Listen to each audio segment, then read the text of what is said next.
우리 기도하겠습니다. 하나님, 이 시간 말씀 듣기를 소원합니다. 하나님께서 이 시간 성령으로 역사하셔서 사울을, 그 바울을 충만하시게 하셨던 것처럼 말씀으로 우리를 충만하게 하여 주시옵소서. 고넬료 집에 말씀이 선포될 때 임재하셨던 그 성령께서 지금 이 자리에 말씀을 듣는 그 심령들을 만져주셔서 하나님의 말씀이 우리의 심령에 감동이 되게 하시고 하나님의 사랑이 성령을 통하여 깨달아지고 이해되어지고 하나님 앞에 엎드려지는, 그 하나님의 권능 앞에 엎드려지는 저희들 될 수 있도록 주여 이 시간 주께서 다스려 주시옵소서. 이 모든 말씀 우리 구주 예수님의 이름으로 기도드렸습니다. 아멘. 제가 지난번에 그 팀 켈러 목사님이 소천하셨다고 얘기하면서 말씀을 드린 게 있는데, 이 책이, 지금 보시는 책이 췌장암 투병 중에 팀 켈러 목사님이 쓰신 책입니다. 부활을 입다입니다. 이 책에서 이 켈러 목사님은 부활은 역사적 사건이며 부활은 성경 전체를 이해하는 열쇠이자 영적 원리라고 말합니다. 그러므로 인해서 부활을 경험한 그리스도인들은 그리스도를 인격적으로 만나게 되고, 그 인격적으로 주님을 경험할 때 희망 없던 우리의 인생이 변화되어진다는 것을 가르쳐주고 있다는 거예요. 오늘 본문 말씀에서도 사울이 주님을 만날 때 그가 땅에 엎드려지면서부터 그는 변하기 시작합니다. 그리고 성경은 그의 변화의 과정들을 기록하고 있습니다. 사울이 주님을 만난 그 이야기를 통해서 우리 역시도 주님을 만나며 겪게 되는 변화에 대해서 오늘 이야기 나누기를 원합니다. 부활하신 주님을 만난 사람들은 모두 다르죠. 그리고 주님을 만나는 방법도 조금씩 다릅니다. 그러나 하나같이 그들이 변화되었다는 것을 성경은 증거하고 있습니다. 그래서 이 켈러 목사님께서 사도행전 기자가 우리에게 그 모두의 공통점을 보도록 하고 있다는 거예요. 유도한다는 거예요. 모두가 다 극적이진 않았지만, 모두가 정해진 단계를 따르지도 걷지도 않았지만, 각 경우마다 회심의 경위, 그것이 달라. 그 방법이 다르지만 결과가 똑같다라고 얘기하는 거예요. 결과가. 즉 사람들은 주님을 만나며 변화되었다라고 기록하고 있습니다. 성경을 참고하면 부활하신 예수님을 본 사람의 숫자를 고린도전서 15장 6절에 이렇게 기록합니다. 그 후에 500여 형제에게 일시에 보이셨나니 그 중에 지금까지 대다수는 살아있고 어떤 사람은 잠들었으며 라고 기록되어 있습니다.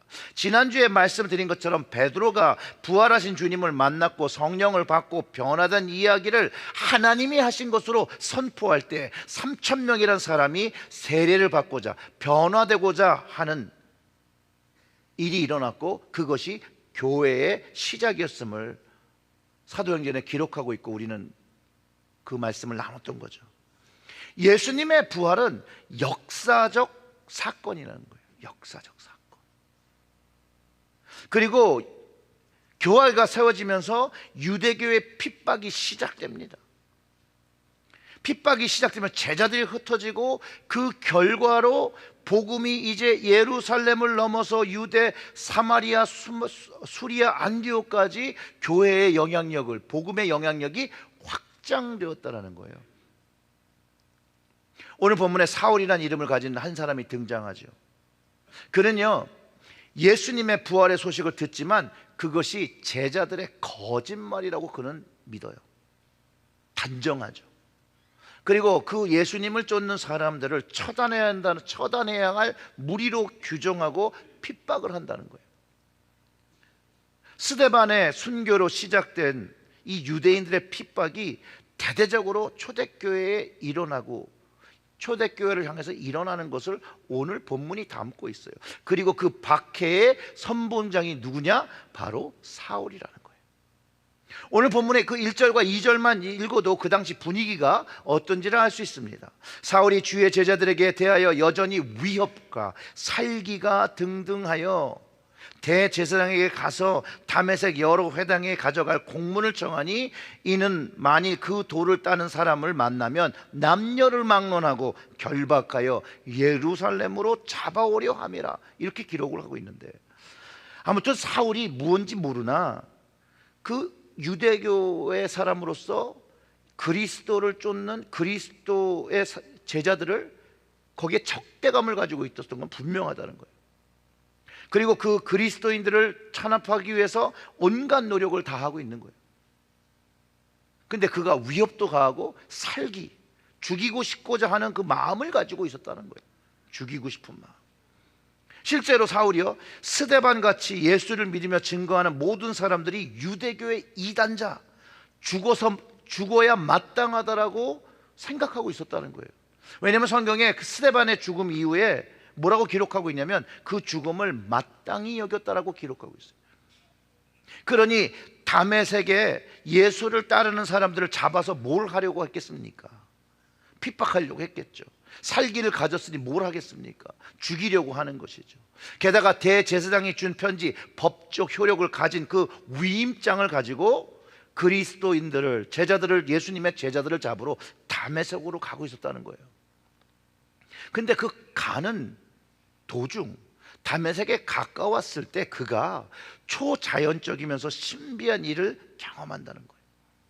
사실상 그가 다메섹으로 가까워질 때 그 마음이 어떻게 되겠어요? 다메섹이 점점 가까워져, 다 왔어, 이제 내가 본때를 보여주리라 라는 마음을 먹으며 가까이 가고 있었겠죠. 그런데 그 그리스도인들을 잡으려고 하는 그 마음을 다지면서 길을 재촉하고 있는 그때에 부활하신 예수님을 만나며 그의 인생이 뒤바뀌어져 버린다는 거예요. 변해버린다는 거예요. 그가 주님을 만나기 전에는 핍박자였고 억압자였던 그가 이제 예수님을 만나니 그 예수님의 복음을 전하는 전도자가 되어지고 그 복음을 위하여 생명을 바치는 순교자, 이제 바울이 되어진다는 거예요. 사울이 경험한 일을 3절에 이렇게 묘사하고 있습니다. 사울이 길을 가다가 다메섹에 가까이 이르더니 호련히 하늘로부터 빛이 그를 둘러 비추는지라. 하늘에서 빛이 그를 둘러쌌다는 거예요. 그런데 이 빛이 예사로운 빛이 아니라는 거예요. 그가 그 빛을 경험할 때 의심할 수 없을 정도로 하나님의 역사가 경험되어진 것을 사도행전 기자는 객관적인 사실로 기록하고 있어요. 왜냐하면 그가 빛이 그를 둘러 비출 때 뭐라고 얘기하고 있냐면 그가 땅에 엎드려졌었다는 거예요. 4절 보면 이렇죠. 땅에 엎드려짐에 들음에 소리가 있어 이르시되 사울아 사울아 내가 어찌 나를 박해하느냐 하시거늘. 그가 있잖아요, 빛이 그를 둘러싸니까 외부에서 힘에 의해서 엎드려진 것 같은 표현으로 기록되어 있다라는 거예요. 근데 실제적으로는 이 하늘에서 비치는 초자연적인 광채에 압도되면서 스스로 땅에 엎드렸다라는 거죠. 근데 영어로는요, fell to the ground, 이렇게 넘어진 것처럼 기록을 하고 있어요. 그럼 이걸 어떻게 이해하냐? 그 놀람과 두려움이 동반되면서 어떤 신적 권위에 쓰러지듯이 엎드렸다라는 거예요. 그런 사울의 모습을 우리가 연상해 볼 수 있다라는 거예요. 그리고 또한 요한복음 18장 6절을 참고하면 예수님의 권위가 예수님을 잡으러 온 군병들을 엎드려지게 했다는 말씀도 있어요. 그 요한복음 18장 6절은 예수께서 그들에게 내가 그니라 하실 때 그들이 물러가서 땅에 엎드려지는지라. 사울이 땅에 엎드려지고 그리고 또 그가 음성을 들어요. 그냥 그 권위와 권세에 엎드린 것뿐만 아니라 들은 음성이 있는데 거기서 뭐라고 그러냐면 사울아 사울아 내가 어찌 나를 핍박하느냐. 그러니까 바로 물어보죠. 대답하여 5절이 그래요. 주여 누구시니까? 이르시되 나는 내가 박해하는 예수라. 자신을 부르는 이가 누구인지를 정확하게 확인을 한다는 거예요. 예수님이 친절하게 난 누구다라고 가르쳐 주신 거죠. 그런데 어떻게 말씀하셨을 것 같아요? 나는 핍박하는 예수라. 어떤 톤으로 하셨을까요? 핍박을 하셨으니까 좀 화난 목소리로, 신경질적인 목소리로, 야, 난 네가 핍박하는 예수야, 이랬을 것 같아요? 그런 톤은 아닙니다. 그것보다는 그를 사랑하고는, 그를 사랑해서 부르는 그 애정이 담긴 그 음성이라고 우리는 추측해 볼 수 있어요. 왜냐하면 구약에서 아브라함이나 모세나 사무엘을 하나님께서 부르실 때 하는 그 두 번의 음성이 있거든요. 신약에서는 시몬을 부를 때 그렇게 두 번 이름을 부르세요. 그런데 여러분 보세요. 구약을 잘 아는 사울이 어떠한 신비한 것을 경험하며 그것을 통해서 신비한 음성을 듣는데 자기 이름을 두 번 부르는 거예요. 그가 율법을 배우며 하나님의 아브라함을 어떻게 부르신지를 알고 있었고, 모세를 어떻게 부르신지 알고 있었고, 사무엘을 어떻게 부르신지를 알고 있는 그가 듣는 거예요. 자기 이름을요. 사울아, 사울아. 우리는 사울이 이것을 어떻게 받아들였는지 좀 생각해 봐야 돼요. 왜냐하면 그 사울아, 사울아, 그 음성을 이제 사울이 핍박하는 예수라고 자신이 확인했기 때문에 그래요. 자신과 유대인들이 십자가에서 죽였다라고 생각한 그 예수, 그리스도인들이 부활했다라고 떠들지만 그가 생각하기에 새빨간 거짓말이고 사람들이 지어냈다라고 생각했었는데, 자신이 오늘 경험하는 그곳에서 그분의 음성, 예수의 음성인 것을 그 빛 안에서, 그 하나님의 그 권능 안에서 경험한다는 거예요. 그 빛의 권능이 얼마나 강렬했으면 그가 몸이 먼저 반응하여 땅에 엎드려 주님을 맞이했는데, 그 주님이 알고 보니 내가 핍박하는 예수라. 여러분, 이 경험은요, 사울을 흔드는 일이 일어난 거예요. 자신이 배우고 믿었던 것, 자신이 경험적으로 과거부터 알고 있던 모든 지식이 땅에 엎드려지면서 예수님의 음성을 들으며 경험하며 완전히 무너지는 경험을 하는 것이에요. 생각해 보세요. 죽었고 거짓에야만 하는 그 예수가 그에게 말을 걸었다는 거예요. 그의 이름을 불렀다는 것이에요. 사울아, 사울아. 실제로 자기가 그렇게 생각해야 되지 않을까요? 자신이 미쳐서 헛것을 듣거나, 그래서 부인을 하거나, 아니면 자신이 여태까지 믿어오고 배워왔던 그것들을 틀린 것으로 인정해야 하는 그런 순간이 찾아온 것이에요. 그 순간이. 물론 그가 경험한 것을 부인할 수 있죠.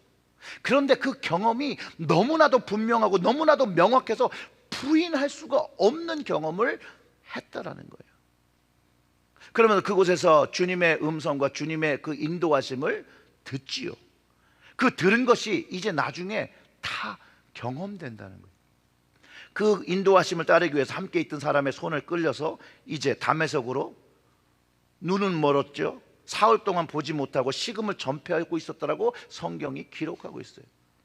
그가 들은 음성, 그 예수의 음성이 말씀하신 그것을 고민했을 거라는 거예요.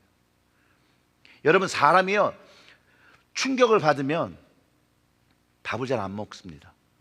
심경에 큰 변화가 있으면 입맛이 없어요. 물론 가끔 그래도 입맛이 도시는 분이 있긴 해요. 그렇지만 대부분 그렇게 심각한 그런 걸 경험하면 입맛을 잃어요.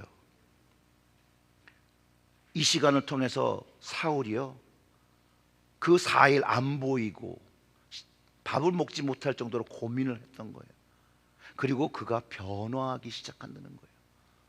자신이 믿었던 것들을 다시 한번 생각해보고, 자기가 한 일들을 생각해보면서, 왜냐하면 예수님을 만난 만남이 너무나도 확실하기 때문에 그가 가지고 있던 율법적인 체계와 신학적인 배경과 믿음의 배경이 모두 무너져 버렸거든요.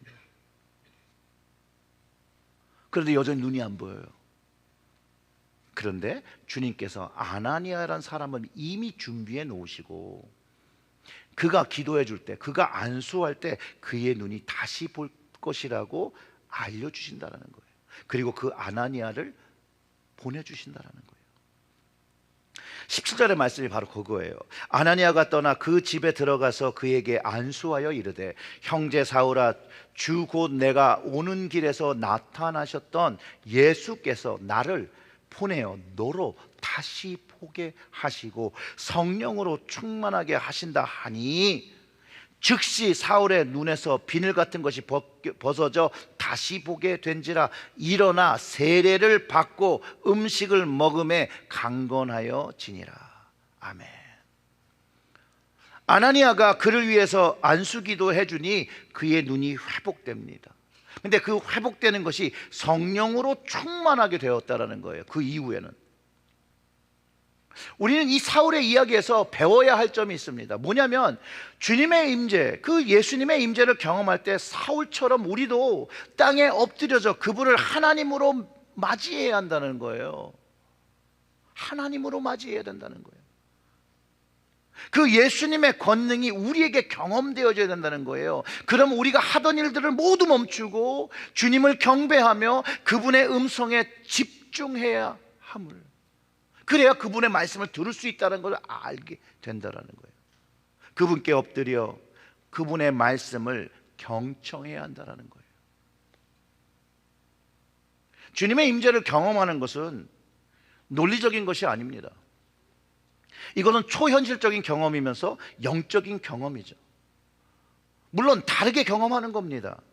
한 가지 방법만이 옳은 방법이 아니에요. 여러 가지의 방법이 있어요. 성경에서도 하나님과 주님을 만나는 방법이 다 달라요.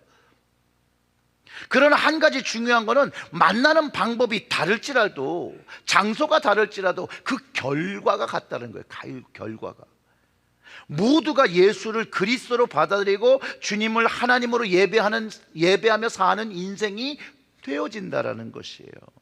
그리고 그 경험한 그것을 가지고 그 하나님을, 주님을 증거하는 증인의 삶을 산다는 거예요. 지금도 성령님께서 역사하시고 주님의 임재를 경험할 수 있고, 그 임재를 경험할 때 성경이 가르치는 여러 가지의 성령의 은사와 경험이 되어진다라는 거예요.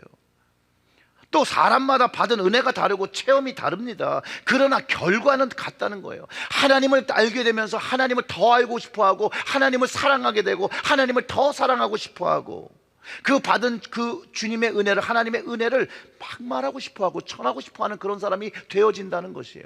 이 결과는 똑같다라는 거예요. 우리가 부흥회에 모여가지고 기도하는 시간이 있을 때, 또 안수받는 시간이 있을 때 어떤 분들은 방언을 받기도 하시고, 이전에 방언을 하셨다가 지금은 잘 안 되는 분들을 다시 방언이 되기도 하고, 또 쓰러지시는 분들도 있고, 또 그 마음의 위로를 받으시는 분들도 있고, 말씀의 증거, 레마의 말씀을 받으시는 분들도 있고, 그 방법이 다를 수 있죠. 치유를 받는 분도 있죠. 방법은 다 다른데 그런 방법으로 영적 체험을 하고 나면 결과는 똑같다라는 거예요. 동일하다라는 거예요. 하나님을 더 사랑하기 시작한다는 거예요. 하나님께 더 가까이 나아가고 싶고, 주님께 더 가까이 나아가고, 주님을 더 알고 싶어하는 마음, 그리고 그 주님께서 나에게 하신 일을 내가 말하고자 하는 마음은 동일하게 된다는 거예요. 이건 성경 때부터 지금까지 동일한 거예요. 지난 부흥에 우리가 많은 은혜와 영적 체험과 치유를 경험했다고 말씀들을 많이 하셨습니다. 그래서 제가 간증문을 좀 써서 내시라 그랬더니 그 간증문은 별로 안 내시더라고요. 근데 그 간증을 하는 거 굉장히 중요합니다. 왜냐하면 내가 받은 은혜를 체계적으로 생각하고 체계적으로 써서 언제든지 그 이야기를 다른 사람들에게 전해줄 수 있는 거죠. 물론 덕스럽게 하는 것이죠. 자랑하는 것이 아니잖아요. 영적인 교만에 빠지면 그 받은 것이 헛된 것이 돼버리거든요. 하나님을 잘 전하기 위해서 겸손한 마음으로 내가 받은 은혜를 전할 때 그것을 듣는 이들이 나도 그런 하나님을 만나고 싶다, 그런 경험을 좀 했으면 좋겠는데, 그런 마음이 열리는 거잖아요. 근데 그 중에 하나가 있는데요, 제가 짧게 소개를 해드릴게요. 이분은 부흥회를 기도로 준비하려고 했지만 스스로 생각하기에 기도를 충분히 하지 못하고 준비가 되지 못해서 좀 마음이 그러셨대요. 그런데 이번 집회를 놓고, 그 부흥회를 놓고, 우리 표가 성령의 임재를 경험하는 교회니까 그 표를 마음에 두고 성령님 이번 부흥회 때 보여주시고 듣게 하시고 느끼게 해주시라고 기도를 했다고 합니다. 그리고 그분의 간증이 이렇게 돼요. 갈급한 마음에는 턱도 없이 부족한 기도로 늘 주님의 용서만을 구하며 회개합니다. 주님은 우리가 원하는 방법이 아닌 주님의 방법으로 필요할 때 우리에게 보여주시고 만나주시고 은혜를 부어주시는 주님이심을 다시 한번 알게 된 그런 부흥이었습니다. 새벽 예배를 보러 가는 길에 갑자기 허리 통증이 생겨서 어정쩡한 자세로 앉아 말씀을 들었습니다. 기도를 받으러 나갈 수 있을까 하고 잠깐 주춤하다가 간절한 마음과 성령님이 함께 하신다는 확신으로 나아가 기도를 받았습니다. 근데 가장 제가 원치 않는 방법으로 만나주시는 주님, 목사님께서 걱정하지 말라고 하신 말밖에 멍하니 아무 생각이 나지 않았던 순간들, 너무 가볍게 살포시 쓰러진 느낌, 잠시 누워있다가 내가 왜 여기 누워있지 하며 일어나 보니 엉거주춤의 걸음이 아닌 가볍게 제자리로 돌아와 앉았습니다. 이리저리 움직여 보아도 통증은 없고 뭔가 말끔히 씻긴 듯 몸과 마음이 가벼워졌어요. 성령님이 만져주시고 보여주시고 느끼게 해주심이 틀림없는 순간이었습니다. 그 성령님을 날마다 체험하는, 그것을 전하는 제가 되기를 기도합니다.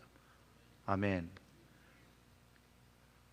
사울을 만나주신 방법, 우리를 만나주시는 방법은 달라요. 달라도 돼요. 다를 수도 있어요.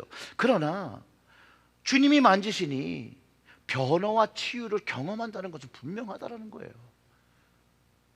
그리고 주님께서 나에게 하신 일을 전하려고 하는 그 마음, 사울과 같은 마음이 되는 것이에요. 주님을 만난 사람들의 마음이에요. 우리 역시 마찬가지예요. 주님을 사모하고 경험하면 경험하며 그분의 임재에 엎드려지며 순복하는 일이 있을 때 거기에 하나님의 역사가 또 경험되어집니다. 그분의 말씀을 엎드려 받는 그런 경외하는 마음으로 받으면 우리의 삶에 변화가 일어난다는 거예요. 주님이 역사하시고 주님의 음성이 들리고 이 말씀이 나에게 주시는 주님의 음성으로, 말씀으로 받아들여지게 되고, 우리의 마음에 주님을 맞이할 때 땅바닥에 엎드려서 그분을 맞이한 그런 준비가 되어지기 시작한다는 것이죠. 요한복음에서 주님을 빛에 비교합니다. 예수님이 우리에게 오신다는 것은 우리의 인생에 그 빛이 둘러 비춰주신다는 것이에요. 그러면서 거기서 그분의 권능을 경험하고 땅에 엎드려지는 경험과 회심과 변화를 겪어야 한다는 거예요. 그때에 우리는 삶의 영적 변화를 경험하고 그 영적 변화를 말하기 시작합니다. 사랑하는 성도 여러분, 꼭 부흥회가 아니더라도 내가 오늘 주님 앞에 엎드려 그분을 찬양하고 경배하며 그분이 약속하신 성령을 구하며 그 말씀을 믿으며 성령의 역사를 간절히 원하면 하나님께서 경험하게 해주신다는 거예요.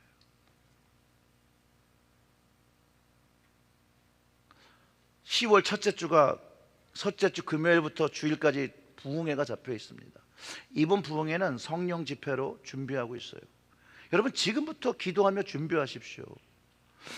기도하시면서 나도 사울과 같은 빛의 역사를 경험할 수 있게 해달라고 기도하시고, 하나님을 만나는 기회가 되게 하시고, 내 신앙이 회복되어지고 바뀌는 것을 지금부터 기도하시면요, 부흥회가 오기 전에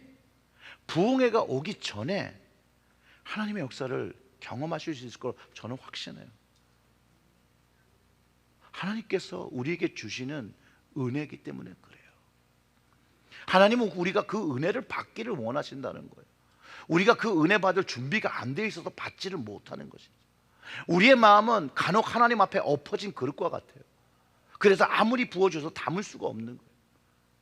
그 그릇을 뒤집어 엎어 하나님을 향한 마음이 되어지면, 하나님 앞에 엎드려서 그 말씀을 경청하고자 하는 경외하는 마음이 되어질 때 하나님은 그 그릇에 하나님의 사랑과 은혜를 부어주신다는 거예요. 그 바꾸기 힘든 사울을 바꾸셨다니까요. 위협과 살기가 등등한 그를, 사람을 죽이게, 예수 믿는다고 사람을 죽이겠다는 그 마음을 바꾸신 하나님이 우리도 바꾸신다는 거예요. 여러분, 그것에 믿음을 가지시길 바랍니다.